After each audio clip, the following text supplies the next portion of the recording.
Hermanos, es un placer poder dirigirnos a ustedes. Mi nombre es Miguel Murillo, pastor de la Iglesia Bautista Vida, y en esta oportunidad quisiera hablarles acerca de misiones, hasta dónde podemos llegar.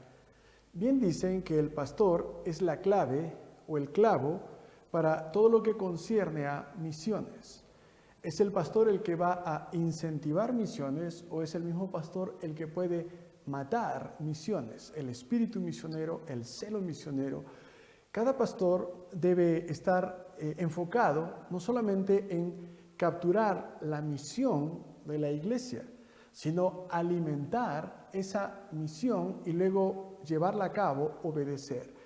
Esta pasión, entonces, por llevar el evangelio hasta lo último de la tierra, este anhelo de hacerlo a la manera bíblica, plantando iglesias locales, enviando misioneros de parte de la misma iglesia, apoyando económicamente a misioneros hasta lo último de la tierra, orando por ellos. Eso es algo que no se mantiene, hay que estar alimentándolo constantemente. Pero la pregunta es, ¿ese es tu deseo? ¿Ese es tu máximo anhelo? Somos pastores que estamos solamente concentrados en nuestra iglesia y nuestra localidad, o somos pastores que estamos enfocados no solamente en alcanzar un radio extenso alrededor de nuestra iglesia, sino hacer todo lo posible para que el evangelio llegue como Cristo nos ordenó hasta lo último de la tierra. Entonces, vamos a ver algunos aspectos acerca de misiones y hasta dónde podemos llegar. Vamos a empezar hablando de la base bíblica en primer lugar. La Biblia es la historia de la misión mundial y de los medios que Dios ha provisto para la redención humana. Cuando examinamos las Escrituras desde este punto de vista, vemos que la redención de toda la humanidad es el centro del plan y del propósito de Dios. Nos damos cuenta también que la evangelización no es solamente una actividad redentora, sino que es algo más. La evangelización es asociarse con Dios para sujetar a un mundo en rebelión a su autoridad divina. La más célebre comisión la leemos en Mateo 28, 18 al 20. Un pasaje llamado frecuentemente la Gran Comisión. El primer aspecto que debemos aclarar acerca del mismo es su vigencia en la iglesia de hoy. Sigue vigente, no ha pasado de moda. No fue dado solamente a los apóstoles para su ministerio, también pertenece al ministerio de la iglesia hasta el fin de los tiempos. El fundamento para esta afirmación la encontramos en el propio texto. La promesa primordial del versículo 20 dice lo siguiente: y he aquí, yo estoy con vosotros hasta el fin del mundo. El uso del pronombre vosotros alude a una audiencia que no puede estar limitada a los apóstoles, puesto que ellos pertenecieron a una sola generación.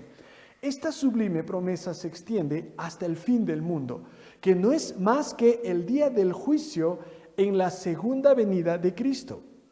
Por lo tanto, Jesús se dirige a los apóstoles como representantes de una iglesia que permanecerá hasta el fin de los tiempos. Él mismo le garantiza su incondicional presencia y apoyo por siempre.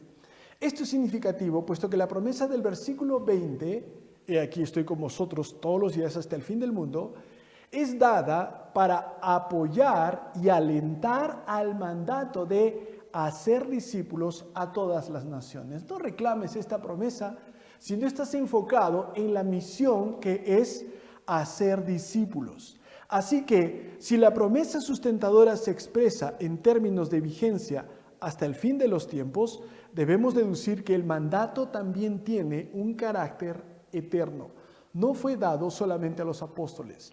Ellos recibieron la comisión como representantes de una iglesia que perdura hasta el fin de las edades. Entonces, la permanencia y la validez de la Gran Comisión descansa sobre la autoridad aún vigente de Cristo sobre todas las cosas y en su propósito de edificar su iglesia y en la eterna promesa de acompañarla y sustentarla en su misión hasta el fin del mundo. Estas palabras del Señor son, por lo tanto, cruciales. Si queremos definir el propósito de la obra misionera de la iglesia en nuestros días, las palabras hacer discípulos a todas las naciones requieren especial atención, sobre todo en la frase todas las naciones, que es de vital importancia.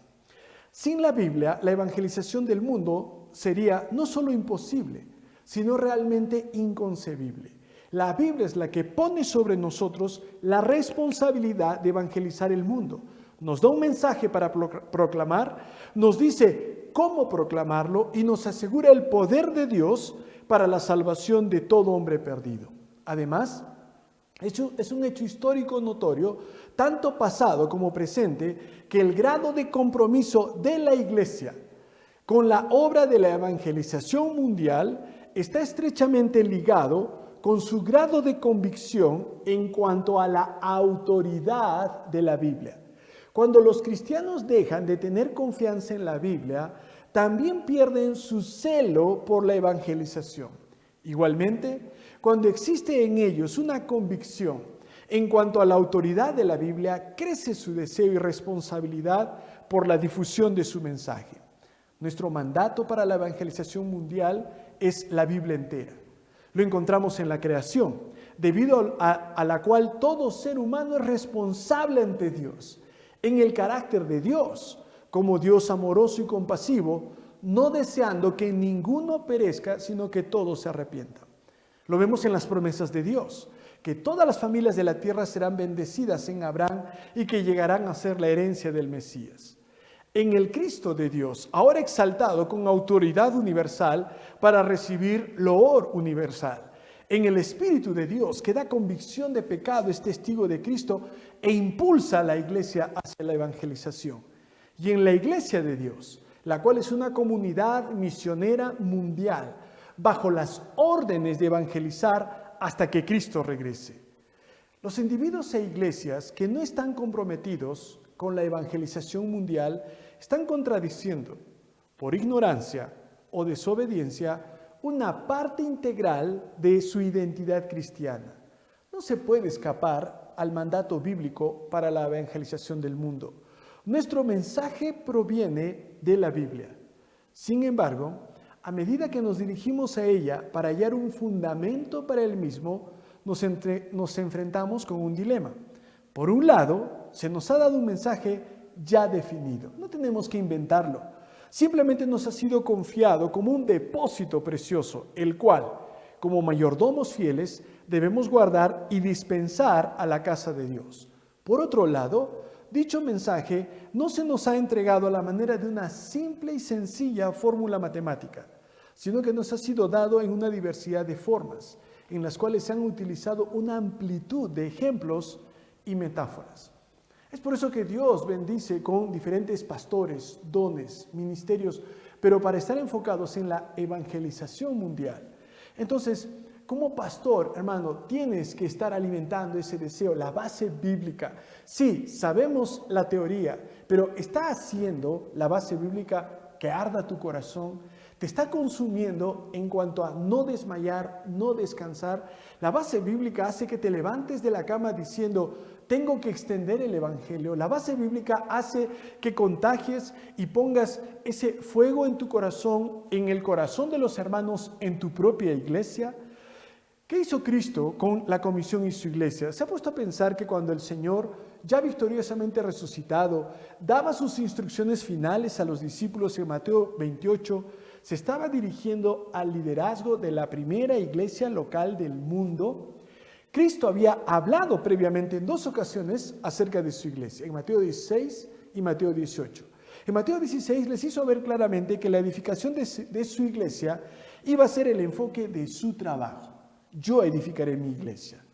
Luego en Mateo 18 les da instrucciones referentes a la disciplina de la misma. Pero, exceptuando esas 2 instancias, no hay otra evidencia de que Él haya hablado directamente acerca de la iglesia con sus discípulos antes de su ascensión. Si nosotros no conociéramos el doble propósito de redimir a la humanidad y restablecer su gobierno en esta tierra, y si no supiéramos la voluntad de Cristo, que la voluntad de Cristo estuvo perfectamente a tono con este propósito, podríamos llegar a la conclusión de que los comentarios finales del Señor para sus discípulos fueron inapropiados. Pero, si reconocemos que Él está estableciendo su iglesia y que ésta debe ser el agente de Dios para la continuación del cumplimiento del propósito en el mundo, entonces podremos ver que esas últimas palabras fueron muy oportunas. Aunque indudablemente él se relacionó de forma individual con cada uno de los miembros de su pequeño grupo, nunca les pidió que funcionaran independientemente los unos de los otros. Quizá le hubiera sido más fácil, a pesar de sus diferencias, emplear a cada hombre individualmente según sus características particulares.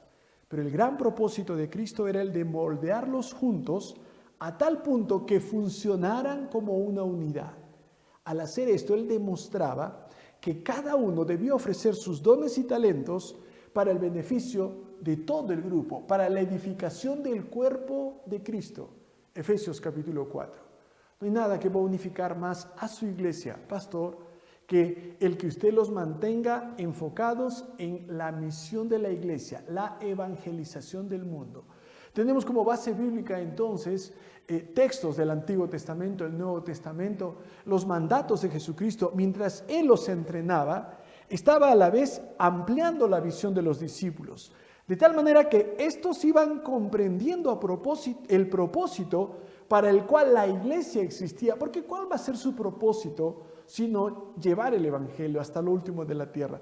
¿Cuál otro propósito más significativo podría haber que este? Jesús les dio una perspectiva y les dijo hasta dónde debían llegar todas las naciones. Los desafió a que miraran los campos porque ya estaban blancos para la siega, hoy aún más. Les dio a conocer en ciertos términos que el campo es el mundo. Al entrenarlos para trabajar con amor, Él estaba asegurándose que la iglesia entendiera la base sobre la cual debía funcionar internamente. Al darles una perspectiva hacia todas las naciones, se aseguraba que la iglesia comprendiera su propósito en el mundo. No existe ninguna duda razonable de que el cumplimiento de la gran comisión está confiado a la iglesia hoy en día. Por medio de sus discípulos, el Señor dio la tarea a la primera iglesia de Jerusalén y en su oportunidad a todas las comunidades de creyentes de todo el mundo que a través de los siglos se han reunido en reconocimiento a su soberanía. No hay iglesia, y nunca la hubo, exenta de esta gran responsabilidad y privilegio. Todas las demás cosas son secundarias, todas las demás cosas pasan a segundo plano. Esta es la prioridad. Y una iglesia que no está enfocada en esto, usted va a ver una iglesia inmadura, peleando por cosas insignificantes, pensando solamente en pasar el tiempo. No es así, hermano, debemos estar enfocados en esto. Lo vemos en el Antiguo Testamento, en Jesucristo. Lo vemos en el libro de Hechos. Los primeros esfuerzos misioneros a los gentiles empiezan en Hechos capítulo 13, donde, según Hechos 1:8, que divide el libro de Hechos en 3 partes, el testimonio en Jerusalén, Judea y Samaria y hasta lo último de la tierra. Hechos 13 marca el principio de esa tercera fase de evangelización, la cual Cristo predijo en Hechos 1. La iglesia había tenido éxito en la evangelización de Jerusalén. La persecución movió a los testigos dentro del resto de Judea hasta la vecina región de Samaria. Pero con la formación de la primera congregación gentil en Antioquía de Siria y con el claro reconocimiento de que las buenas nuevas en verdad eran para toda persona, la iglesia comenzó a moverse con el propósito de enviar emisarios del evangelio más allá de sus propias fronteras culturales y geográficas. La última parte del libro de Hechos se relaciona con el trabajo que el equipo apostólico de Pablo sobrellevó. Donde quiera que el equipo fue, predicó la palabra, enseñó a los nuevos creyentes y estableció ancianos en cada iglesia. A pesar de la persecución, las congregaciones locales fueron establecidas. Rápidamente aceptaron la responsabilidad de evangelizar sus propias áreas. El trabajo era tan efectivo que en la medianía de su carrera misionera, Pablo podía aseverar confiadamente en Romanos 15:19 que el evangelio había sido completamente predicado a través de toda la región este del Mediterráneo. Debido a su éxito en el establecimiento de iglesias, Pablo ha sido idealizado como misionero. Algunos pueden atribuir ese éxito simplemente a esa relación especial con Cristo de la cual él disfrutó. Nosotros no podemos negar que su conversión y algunos aspectos de su ministerio fueron extraordinarios. Pero hay muchos principios que Pablo usó en su ministerio que son de gran utilidad aún para nosotros porque indican fundamentalmente y en forma sana cómo establecer iglesias.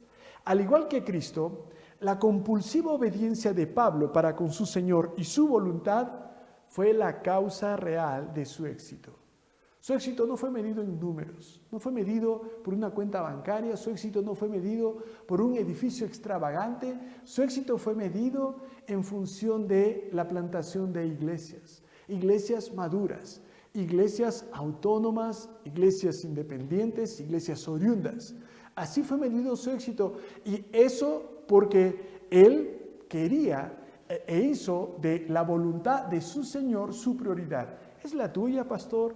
¿Estás comprometido con esa evangelización mundial? ¿Estás preguntando cada año hasta dónde puedo llegar? ¿Estás preocupado por preparar a las personas que saldrán o apoyando a personas que están saliendo dentro de tu iglesia local o fuera de tu iglesia local, iglesias hermanas? ¿Estás involucrado en esto? ¿No imaginas cuánto va a contribuir esto a la unidad dentro de tu iglesia? Pablo tuvo la certeza de su llamado. El convencimiento de su llamado lo fortaleció a través de cada prueba. El entendimiento de la naturaleza precisa de la tarea que tenía que realizar le permitió aplicarse a sí mismo con gran flexibilidad. El poseer un profundo sentido de responsabilidad para con su comisión fue la fuerza motivadora que estuvo detrás del cumplimiento de su tarea. Por eso, hermanos, como pastores no podemos estar enfocados en metas mezquinas, metas temporales. No podemos pensar con egoísmo y solamente hablar de nuestra persona o el cuidado nuestro y nuestra iglesia, nuestro pequeño imperio o reino. Hermano, no. Nosotros estamos aquí para extender el evangelio y si de verdad crees lo que dice la Biblia, estás comprometido con lo que ordena la Biblia. Debes captar la misión, debes alimentar la misión y debes obedecerla. Si no estás comprometido en esto, estarás haciendo 1.000.000 de cosas insignificantes y fácilmente olvidadas. La visión misionera de Pablo era extensa. La palabra misionero es usada en forma liviana en círculos cristianos. Es interesante que no aparece la palabra en la Biblia. Algunos la han generalizado hasta el punto de afirmar que cada persona es un misionero o un campo para la obra misionera. Y en cierto sentido lo es. Otros han definido el término tan estrechamente que solamente llaman misionero a los que han sido enviados a países extranjeros con matiz cristiano. El observar la perspectiva de Pablo en la obra misionera nos ayuda a dar una definición correcta del término. Pablo siempre tenía su mirada más allá de los confines de la extensión del Evangelio. Romanos 15, 14 al 25. Él no estaba limitado a su localidad, Tarso. La iglesia que él empezó ayudando a Bernabé, Antioquía de Siria. No se quedó en la primera iglesia donde él estuvo. Él estaba siempre con una mirada más allá de donde él estaba. Él no estaba dispuesto a olvidar en los lugares donde trabajaba las oportunidades para llegar a regiones más lejanas. Pero cuando una iglesia evangelizadora había sido establecida, se dirigía al próximo límite. El poder dinámico del Espíritu Santo, esa motivación compulsiva de llevar el Evangelio a las regiones más allá de las fronteras, lo habilitaron para tener un ministerio efectivo de largo alcance. Él mantuvo esa visión. Estuvo convencido que el Espíritu Santo mismo enseñaría a los que habían creído en Cristo y les ayudaría a madurar espiritualmente. Tal es así que después de un periodo razonable, debido al establecimiento y al discipulado de los individuos de una ciudad, Pablo nombraba ancianos y se dirigía a la próxima región. De esa manera esperaba poder predicar el Evangelio hasta las zonas más remotas del Imperio Romano. Como Pablo, la iglesia y los que están participando en misiones necesitan mantener una visión fresca de las regiones más allá de sus fronteras. Pero hay gente que no sale ni de su oficina, hay gente que no va a salir de su localidad, hay gente que no va a salir más allá de su distrito y siempre están pensando en función de yo, y nosotros. Hermano, es increíble cómo es que no solamente fluyen los recursos económicos cuando se trata de cumplir la evangelización mundial, sino que también Dios obra para levantar obreros para llevar a cabo esa evangelización. Si Cristo ordenó, rogad pues al Señor de la mies que envíe obreros, ten cuidado con esa oración, porque tal vez tú serás el que tendrá que ir o tendrás que permitir que jóvenes en tu iglesia vayan a empezar iglesias, o vas a tener que ayudar con recursos de tu propia iglesia que podrían ser usados en un sinfín de cosas en tu propio local para usarlo para poder sostener la obra misionera alrededor del mundo. Necesitas mantener esa visión fresca. A través de los siglos, la iglesia en general ha fracasado en mantener esa visión. La única solución para asegurar que las iglesias y los misioneros desarrollen una misión fresca, los pastores, por las regiones remotas y la mantengan, entonces la única manera es obedecer. Hermano, obediencia produce obediencia. Eso es lo que debemos estar enfocados en realidad. Es lo que debemos estar mirando, es donde debemos estar apuntando. No todas las iglesias son capaces de enviar personas a los lugares más lejanos del globo, pero Dios no nos va a juzgar por lo que no podemos hacer. Él espera que cumplamos con nuestra responsabilidad en el contexto de nuestras posibilidades. De esta manera, cuando una nueva iglesia es formada, es heredera de la misma responsabilidad dentro del radio de su potencial. Tal vez no podrás empezar ayudando de repente a 10 misioneros, pero quizás a 2 o 3 este año. Tal vez no empezarás empezando una iglesia el próximo año, pero puedes empezar a ayudar a alguien que abra una y animar a los hermanos y recordarles que si Dios los bendice y les da más, no es para que ellos tengan más o se jacten más, es para que den más.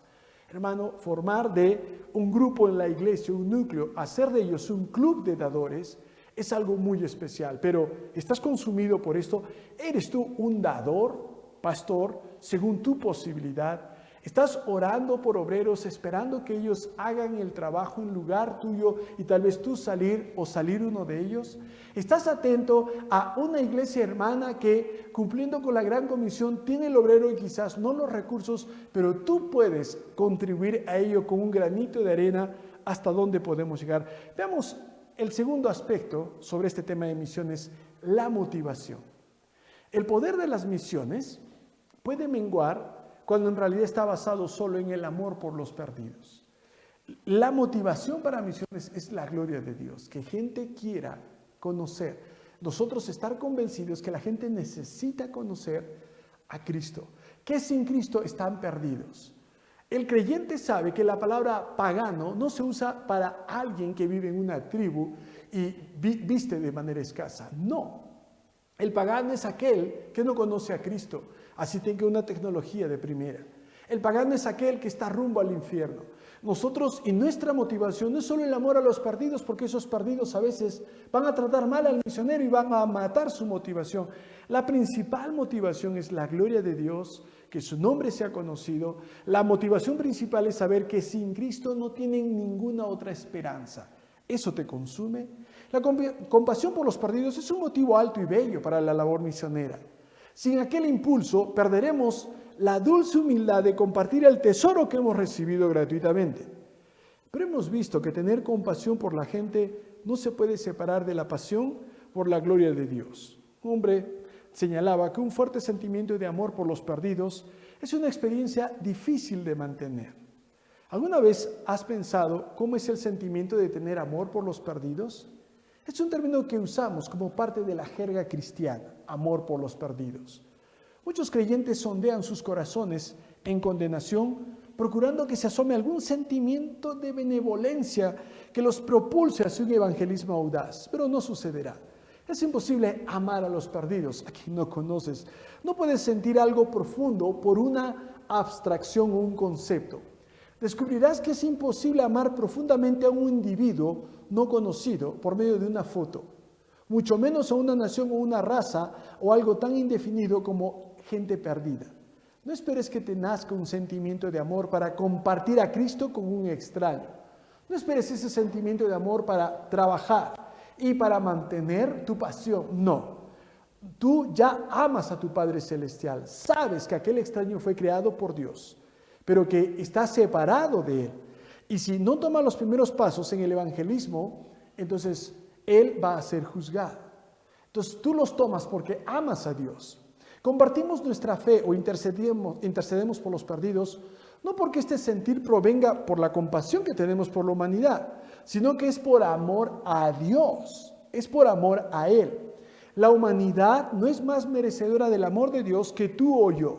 No debemos ser nunca cristianos humanistas llevando a Jesús a la pobre gente pecadora, reduciendo a Jesús a un tipo de producto que mejorará su suerte. La necesidad de misiones está también implícita en el mensaje del Evangelio. Dice, Dios estaba en Cristo reconciliando consigo al mundo.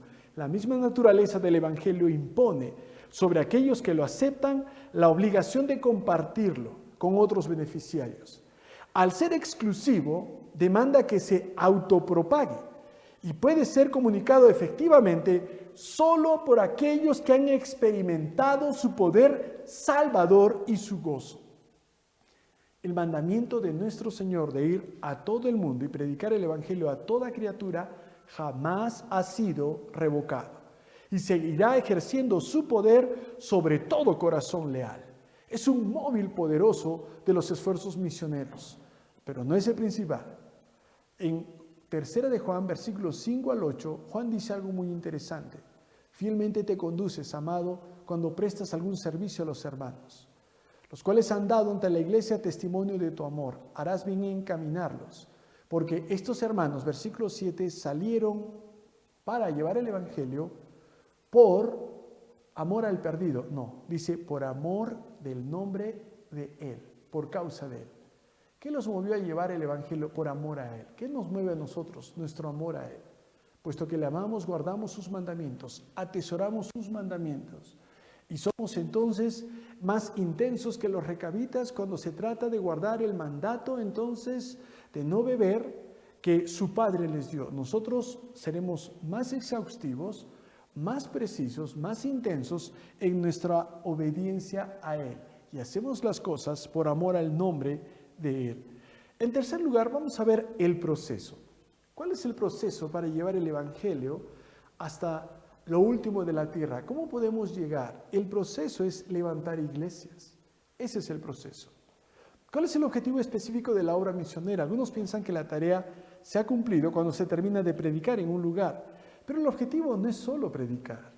El movimiento cristiano requiere algo más que individuos fuertes y comprometidos con la obra. Los creyentes necesitan reunirse en comunidades de fe.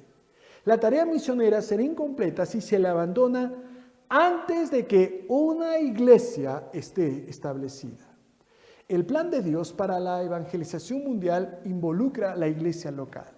A menos que se establezcan congregaciones locales bien fundadas en cada centro de población que haya sido evangelizado, no existe ningún método satisfactorio para conservar los esfuerzos evangelísticos.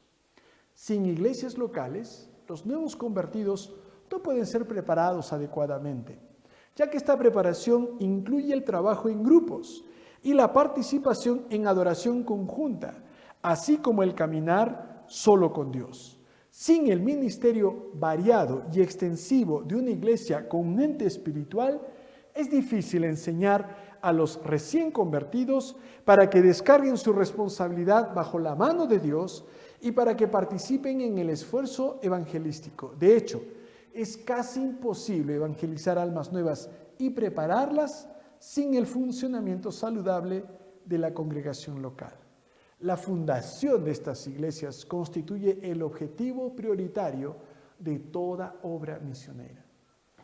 Si esa es tu prioridad, ¿estás apoyando a iglesias hermanas que están empezando congregaciones locales? ¿Estás apoyando a misioneros que están empezando congregaciones locales? ¿Estás tú entusiasmado con la idea de una iglesia hija? ¿Estás tú enfocado en preparar a hermanos que más adelante probablemente empezarán una congregación local? Si piensas que éxito es concentrar un número considerable de individuos alrededor de los cuales tú construyes un nombre, un presupuesto, un edificio, vas a tener que recalibrar entonces tus objetivos si es que quieres alinearlos con la palabra de Dios. El trabajo misionero, no importa cuán brillante sea, no permanecerá a menos que sea logrado lo anterior, plantar iglesias. En el análisis final, son las congregaciones locales, en vez de creyentes individuales, los que vienen a producir cambios relevantes y duraderos en la vida espiritual de toda una región. Solamente a través del establecimiento y la operación de iglesias locales diseminadas por todos los centros de población, integradas en parte a la cultura de cada zona, independientes de todo control y apoyo externo, puede una zona originalmente designada como campo misionero perder dicha distinción. Los campos misioneros son áreas donde no existen iglesias.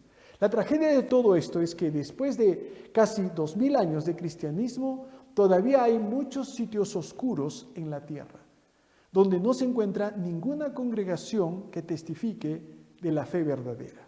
Las descripciones bíblicas del cuerpo de Cristo, novia de Cristo, viña del Señor, etc., nos dan la idea básica de la iglesia. Cualquier definición contemporánea deberá estar en concordancia con dichas descripciones o modelos. Son metáforas, no definiciones.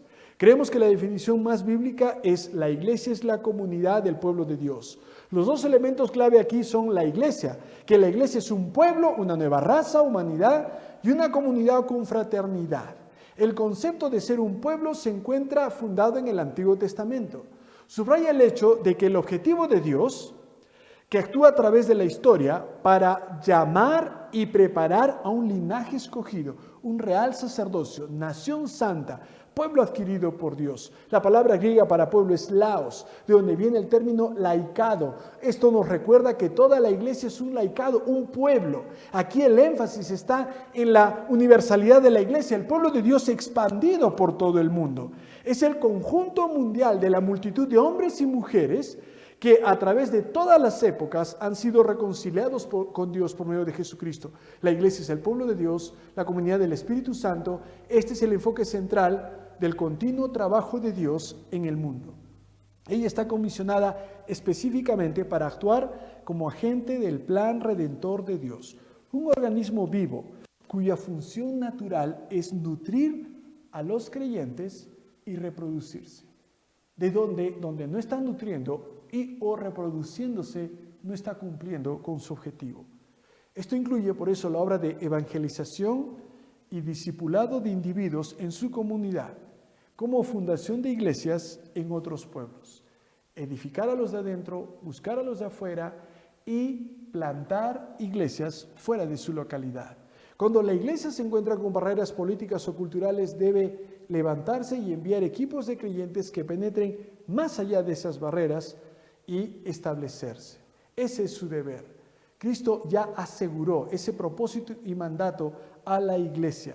Es esta iglesia, con sus muchas y variadas expresiones, la que debe llevar el gran trabajo de la evangelización del mundo.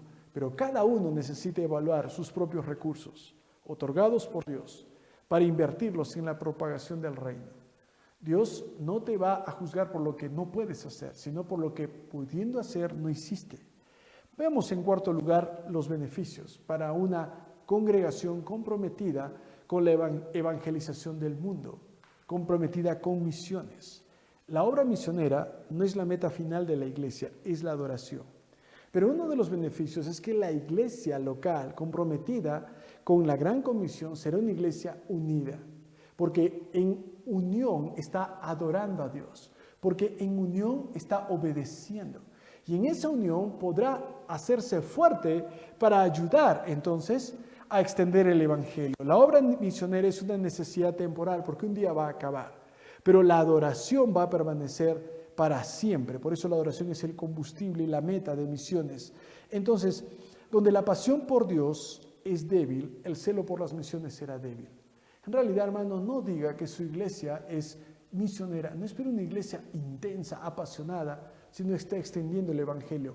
Lo que mantiene ese combustible es el evangelismo. Y no solo en su localidad, no solo para llenar su edificio o su local, sino para obedecer obedecer a la gran comisión, el mandato de nuestro Señor. Entonces, los beneficios son que usted va a ver entonces una iglesia obediente, una iglesia madura, una iglesia creciente. Los beneficios van a ser una iglesia unida, una iglesia donde Dios provee familias que creciendo son generosas y dan para la obra de Dios, donde Dios provee de esas mismas familias los obreros que saldrán a iniciar comunidades, iglesias locales y extender el evangelio más allá de su localidad. Saborear la visión de Dios en la adoración antecede a difundir el mensaje. Por esa razón, hermano, en realidad el celo por la gloria de Dios motiva las misiones mundiales.